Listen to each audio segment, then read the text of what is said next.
everybody, it is day 76 of the 100-day video challenge, and I wanted to talk to you today about abundance. This has been a huge theme in my life lately. I have had the pleasure of this message coming in so many forms, different friends and teachers and beautiful manuscripts, and it's the reminder that in order to be abundant, we have to shed some of our scarcity mindsets. And I guess I never really thought about it before in terms of thinking and how our thoughts create our reality, therefore they create scarcity or abundance mindsets. And so it really made me start to analyze my entire life's perspective and what areas have I had a scarcity mindset. You know, whether it was money or time or resources. And it was humbling to find that there were a lot of areas in my life where I had a belief where there wasn't enough time, there wasn't enough money, wasn't, present tense, past tense, or there's not enough resources. And when I thought those things, those were the results that I was getting in my life. And when I thought abundant thoughts, such as, you know, the infinite possibilities, like there's enough time, there's enough space, there's enough money, then there's always more of that that's created. And so this is a powerful, simple, yet beautiful reminder that our thoughts create our reality. And the law of attraction has no way of differentiating good and bad, if you want to look at it in that terms of scarcity or abundance. So whatever you're focusing on, that's what you're going to get.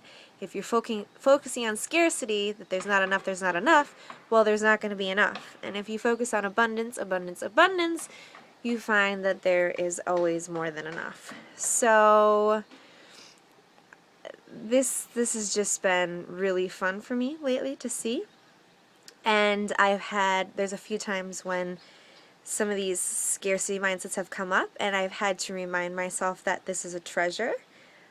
This is a huge treasure because I'm able to look at it and I'm able to reframe. And it's kind of like, I had this analogy given to me the other day by a coach and a teacher.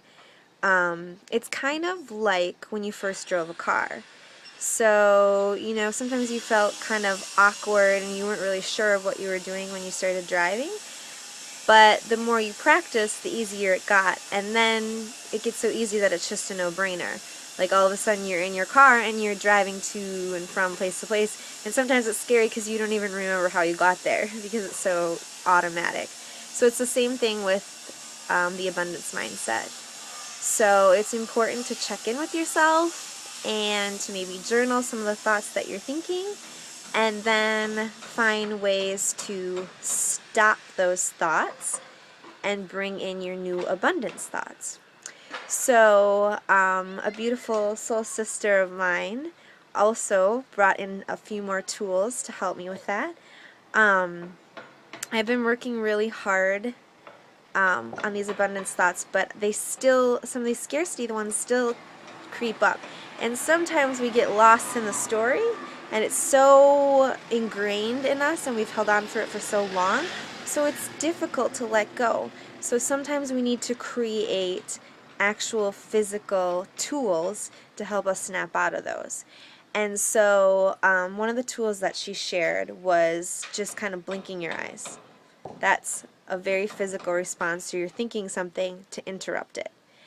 And I have been using a mantra of like a gentle stop, like that's not true.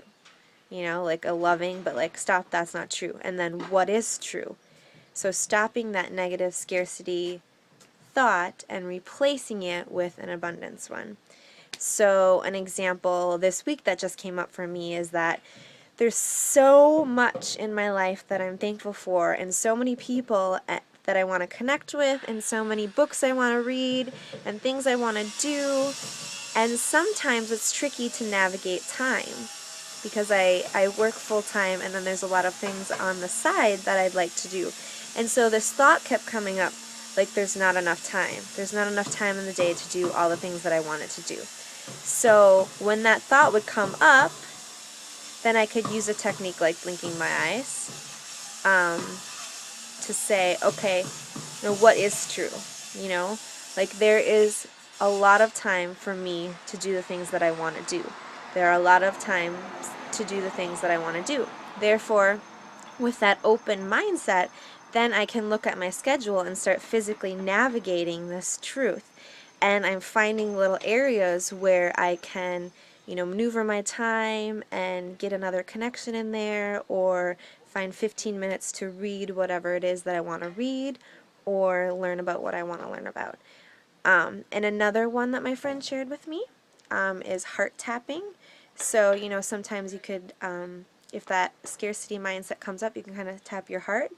And then it's a reminder to remember what's in your heart space, which is abundance. Abundance is in the heart space, and scarcity sometimes is in the mind, like a negative thought process. Okay, so just like tapping your heart kind of reminds you to sink into your body rather to get up into your head.